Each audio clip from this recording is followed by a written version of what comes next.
I consider it a great privilege, sir, to intervene in this debate as we celebrate 75 magnificent years of our Constitution.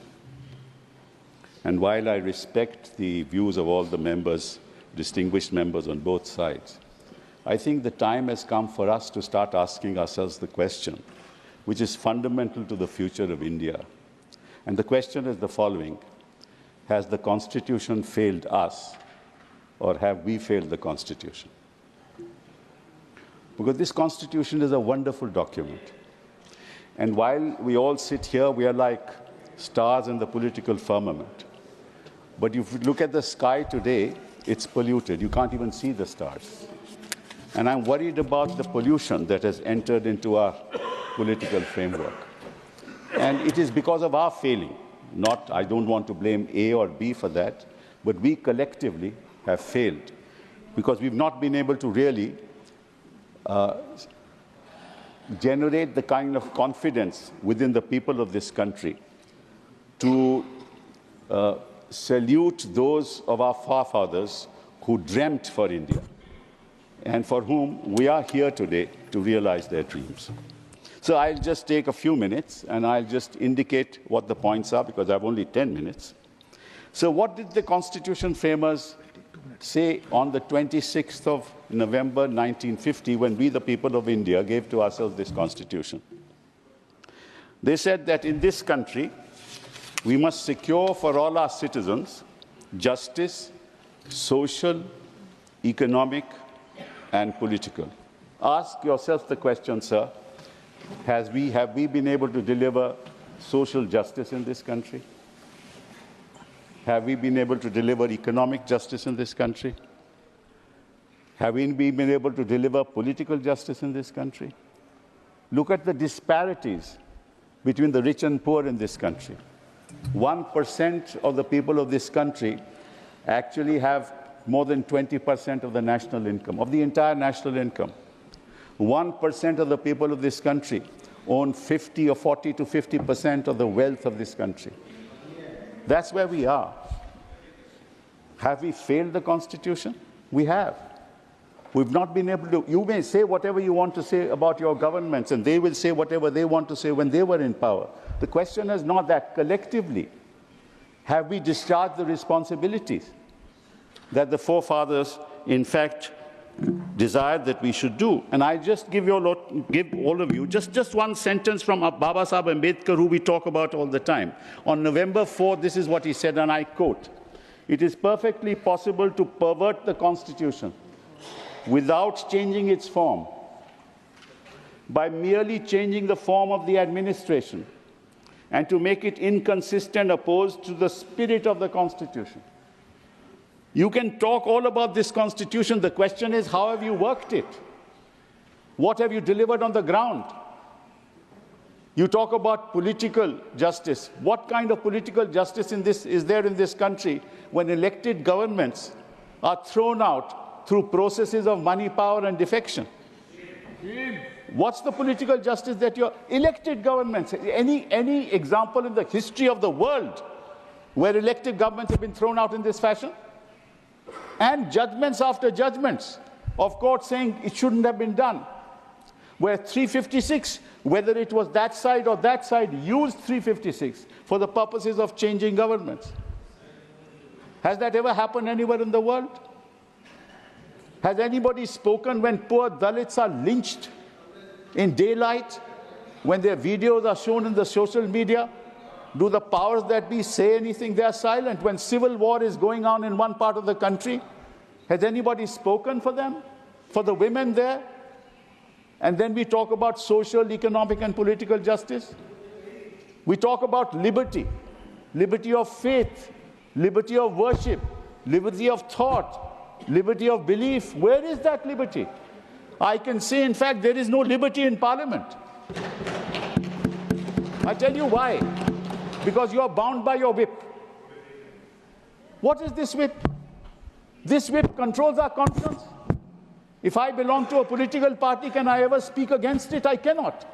One, I will be ostracized. Two, I will not become a minister. So I keep on praising.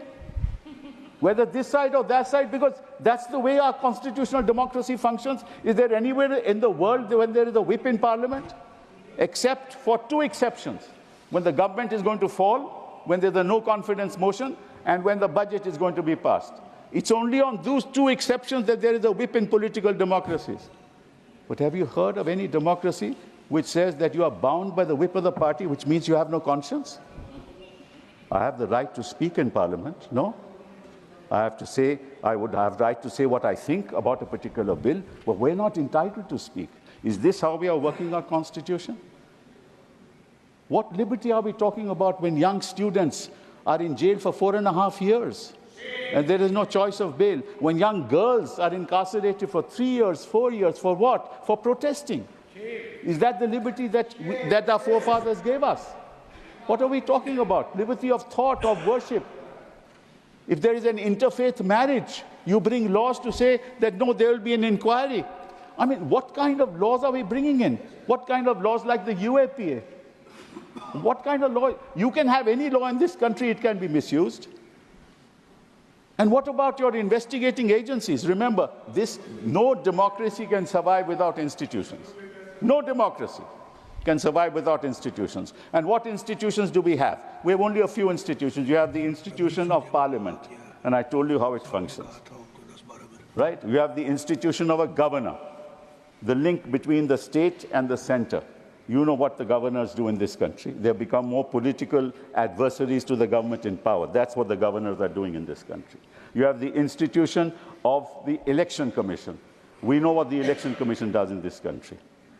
I wish there was a white paper on the functioning of the Election Commission. I hope that when somebody else comes to power, we have a white paper on how they have functioned. You adjourn the poll dates which are announced for polling. You adjourn it for a week, and then you give freebies. You announce freebies.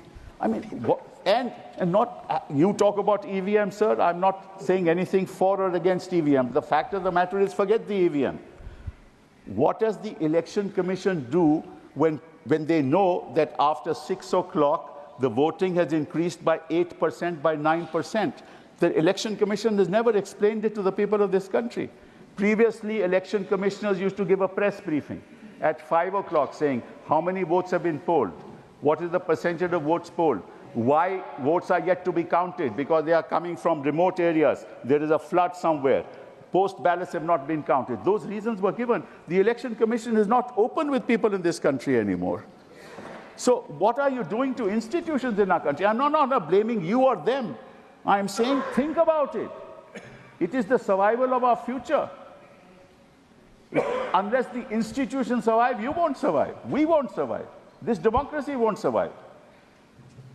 And yet we celebrate it after 75 years because we have survived. No matter what has happened, we have survived. But you have to think of what's going to happen in the future. If this continues, we're going to be in real trouble. Then the Constitution talks about equality of status and opportunity. Sir, a gentleman here talked about digital revolution that has come. Just ask a poor child. I've been a minister for HRD. Just ask a poor child in a village in Bengal, village in Uttar Pradesh, where is the digital equality there? They don't have connections. What are we talking about? The fiber optic, sir, please allow me. The fiber optic network has not been laid yet. 250,000 gram panchayats had to be connected with the fiber optic network. It's not been connected yet. Where do you get Wi-Fi? People can't get lessons on mobile phones. So, one second, hold on. So, therefore, there is huge digital inequality in this country. And who is in fact prospering? The banks. The economic transactions that are taking place through banks. UPI. True, it's all absolutely right. But the fact of the matter is, on the ground, 70–80% of the people don't have the connectivity. I launched a product called Akash. The reason was that if we could get connectivity to people in the classroom, then a maths teacher can teach 100,000 people at the same time. Now, think of the future. You know, India is not about one man. India is about us. India is about the people of this country. and when somebody starts addressing himself as a third person, then I know democracy is in real danger. The last thing I want to say, and I think my time is almost over, is that the Constitution talks also about fraternity. So what does fraternity mean? Fraternity ultimately in Hindi language is भाईचारा, right? कि हमें आपसी कोई मतभेद नहीं होना चाहिए, ठीक है? किसी भी धर्म के हो, किसी भी जमात के हो, किसी भी कास्ट के हो, क्रीड के हो, हमें एक दूसरे से अगर एक फैमिली भाईचारा के बिना नहीं चल सकती तो देश कैसे चलेगा भैया? आप जो मर्जी करवा लो, हरियाणा में करवा लो, कहीं और करवा लो, उससे कुछ नहीं होने वाला। जब तक आपके देश में वो पीस नहीं होगी, तब तक विवाद रहेंगे, और विवाद अगर रहेंगे तो देश आगे कभी बढ़ ही नहीं सकता। The last thing I want to say, sir. धन्यवाद साहब, समाप्त करें। 2 minutes. Just that there are now real challenges facing us in the global community, and the challenges are the following. Previously, the imperial powers could capture us and exploit us. Today, who is capturing us and exploiting us? The global players of the world. They are capturing us because the kind of information they have about each of us, they will exploit that information to the full. They will use algorithms to actually control us. धन्यवाद, आप समाप्त करें। That's right. Thank you. So 1 second, sir. Will control us. And please think about artificial intelligence. This is the big danger to the future. It's a great opportunity, but it's also a danger to the future.